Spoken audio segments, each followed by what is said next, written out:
This is the Spiritual Tea Report, and I'm going over today, how did Jellisa become a murderer? This is part 3, and this is the finale of the other 2 parts that I've done. Really, I definitely suggest that you check out part 1 and part 2 so you can fully understand how we get to this. Currently, the finale, part 3 of a spiritual analysis on Jellisa. At the end of part 2, I started to break down the face. I was doing a spiritual reading on Jellisa, and I'm going to continue the spiritual reading, and then we're going to get into Jellisa's soul contract for 2022 because she murdered her child. She killed her child um, December the 27th of 2022. So we're going to be looking at some of the pictures over the years of how the face has changed and remained the same and gone up and down. But I would like to show you when somebody has an imbalance or they have something what we call a soul fracture. So we're going to get into this. Like I said, definitely go back to part 2 if you missed that because it went over a great deal. I say watch part 1, part 2, part 3 because this is something that I believe everyone should know just to see some telltale signs in your family or even your children or just anybody that you love. Jellisa took the life of her child on December the 27th, 2022, as I previously mentioned. And we're looking at her face right here. And I'm going to go up on a close up on her eyes in the following pictures so we can see this fracture where it wasn't just the stress. It wasn't her going through just financial problems. These were underlying problems that could have been from her childhood where she may have gone through some type of abuse. She has a birthday with um, two serial killers that were very infamous, have the same birthday as her, and then she matches up through my soul contract numerology with Danny Rowling, who is a serial killer known to be um, the inspiration of the movie Scream. This was the last picture I went over at the end of part 2, and we're looking at May 2019 and December 2019. We see a difference in the eyes. The eyes are both very much directing their presence in May 2019. But in December 2019, you see the eyes doing something a little bit different. You see her being a bit off and more in receiving mode, and her eyes are really not projecting in that back right eye. So we're going to go on and see just the differences, and I'm going to zero in on the eyes for you because that's very important when you're looking at soul fractures. So in this pic, we're seeing a split in the eyes, and the split is that one left eye, which she presents herself to the world, is her left brain activity. You see with that eye, she is more projecting, and the eye is a bit sharper and acute. And then you look at her right eye, you see it more open and receiving mode.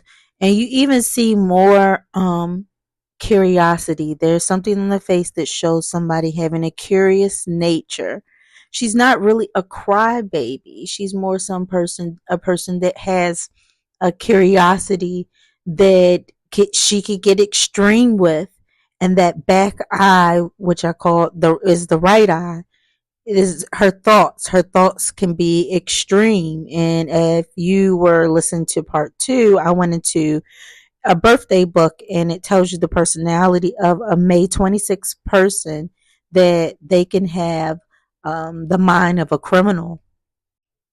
In this picture, you're seeing more of a difference within the eyes, where we see one eye is that right eye is still off in dreamland and it's receiving information, and then you see in the other eye is more so projecting and a little bit more acute.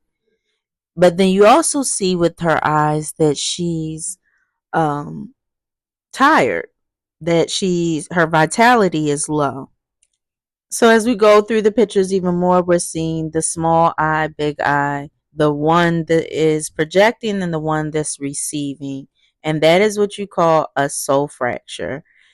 A soul fracture usually is when the soul is split and is can be seen on the face, and you can see that she has two different personalities, which is not foreign for a Gemini, because that's why we call them the twins, and we're dealing with air, which is dealing with thoughts. So we have the twins that have different thoughts, different personalities, and you can see that within her eyes. Even in this picture, you see her with the curly hair.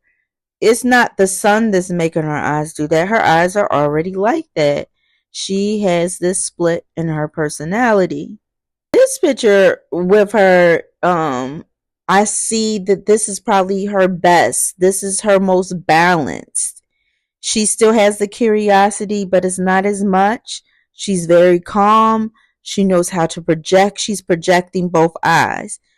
Take time to look at this and then go back to the other pictures and compare, because most times people's eyes are not trained to see these slight differences or these major differences. Because I know some of us wonder, where was the father and who was helping her with her daughter? And we see that, she was going on dates, even if she may have not been with the father. I do see she was involved with somebody, and it's looking like close to the time of when she took her daughter's life. You you see this person bringing a lot of energy to the house, both good and bad. This pic comes from a reel, and the reel was about her 2022. And if you look at the bottom caption, it says 2022 recap. It was a rough year, and it was a rough year for her. Um, just a lot of lessons were going on. She had to learn a lot about money and how to use it, and she's been through a lot. And also, she had lost her mother. That's what the stepfather was saying, when he was talking about her, is that was the first time and the last time he met her is when she visited her mother, um, and she had cancer. So there may have been some thoughts behind that of taking her daughter's life. Looking at Araya, her daughter's death contract, it's definitely looking like she was meant to leave, when her life was taken by her mother.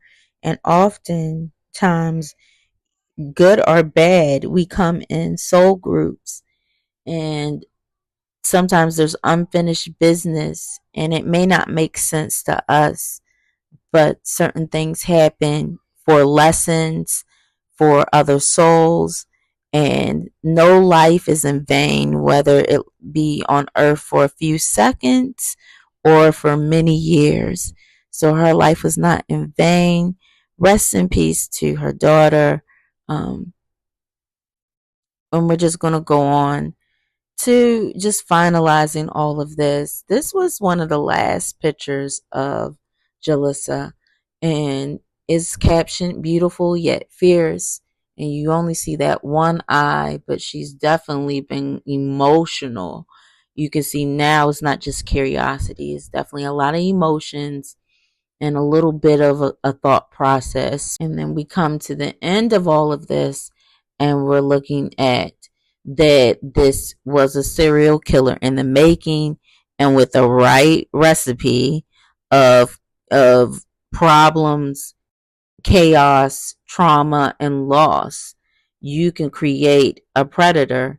And we see that she had the birthday that had the energy for it, because how could there be two other people that did very similar things have the same birthday? So just, keep that in mind when you're with your family members, and you may have some type of feeling like they're off, or somebody that you're with, or a child.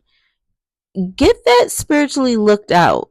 Look at that spiritually. Have somebody that has a profession like me to look at somebody and help you